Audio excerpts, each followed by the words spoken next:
Hello friends. Hi, how are you? Okay, fine. Today we are here to discuss about two important battles in the Indian history, the Battle of Plassey and Battle of Buxar. Before studying about the battle, let us see the background behind these battles. This, according to this PPT slide, this is about the expansion of the British rule in Bengal. These two battles played important role for the expansion of British rule in Bengal. In 1717, Farrukhsiyar, the Mughal emperor, issued Farman, Dastaks, that is means passes to East India Company. According to it, the company got right of trading in Bengal without paying taxes. It means the company allowed. It means the Mughal emperor allowed the company to do the trade in Bengal without paying taxes. There was the clashes between the Nawabs of Bengal and East India Company, as Farrukhsiyar had issued an farman to the company for trading in Bengal without paying taxes.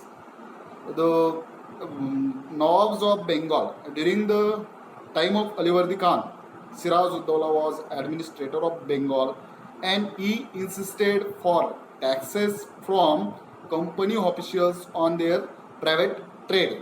It means the company officials were taking disadvantage of the Farman issued by Mughal Emperor. The Battle of Plassey. The reason for the Battle of Plassey was that the servants of company were indulged in abuse of dastaks in inland trade and not paying duty, that is tax. However, the immediate reason was the conspiracy of Robert Clive with Mir Jafar. British also started the fortification of Calcutta, which was opposed by Bengal. Means there were two reasons behind the Battle of Buxar. That is first the Nawabs of Battle of Plassey.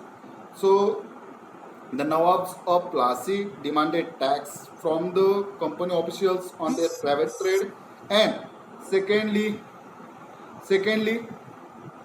it stopped the company from doing fortifications at Calcutta.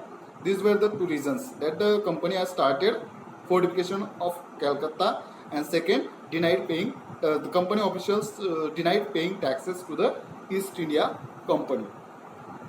The two groups, the two parties between whom the Battle of Plassey was fought, that is the Nawab Siraj Uddaulah, who was the last independent Nawab of Bengal, and the British East India Company. Robert Clive defeated Siraj Uddaulah at Plassey in 1757 and captured Calcutta. The reason behind the Battle of Plassey, as Siraj Uddaulah was administrator during the period of Alivardi Khan, he issued an order to East India Company to demolish its fortification at Calcutta and Kasim Bazar. But the British denied his orders and continued fortification. When Siraj Uddaulah became the ruler of Bengal, he destroyed, he attacked on the company's fortifications at Calcutta and Kasim Bazar. That was the reason. So at that time Robert Clive was a company official at Madras. The battle was preceded by an attack of British controlled Calcutta by Nawab Siraj Uddaulah and Black Hole Massacre. Did you understand? The Battle of Plassey, that the Robert Clive was a company official who attacked on Siraj Uddaulah and killed him and captured Bengal. During the Battle of Plassey, he had conspired with Mir Jafar. Mir Jafar was commander in chief in Siraj Uddaullah's army, and promised him after defeating Siraj Uddaulah, promised him making Nawab of Bengal. Accordingly, after Battle of Plassey, as the British were victorious, they installed Mir Jafar at the place of Nawab.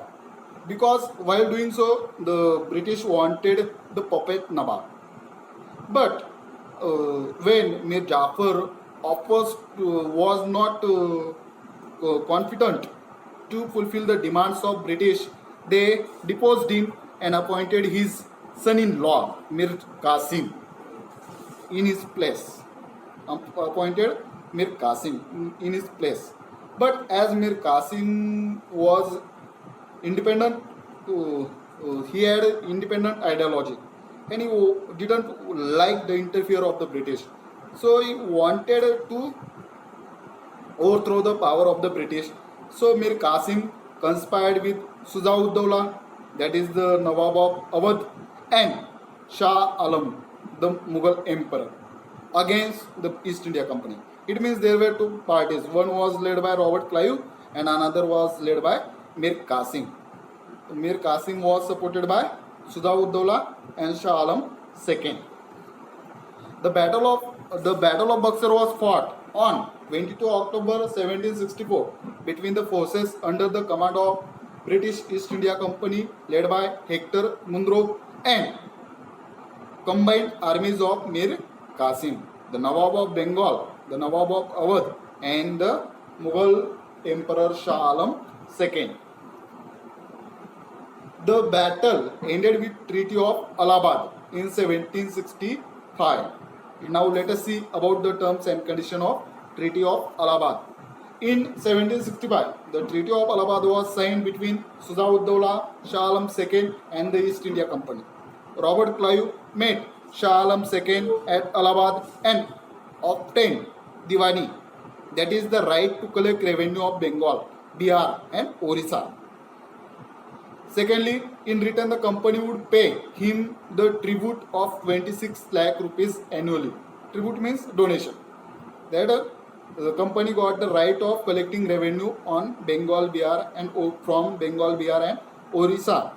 And in return company would pay 6 lakh rupees as tribute, 26 lakh rupees as tribute to the Mughal treasury.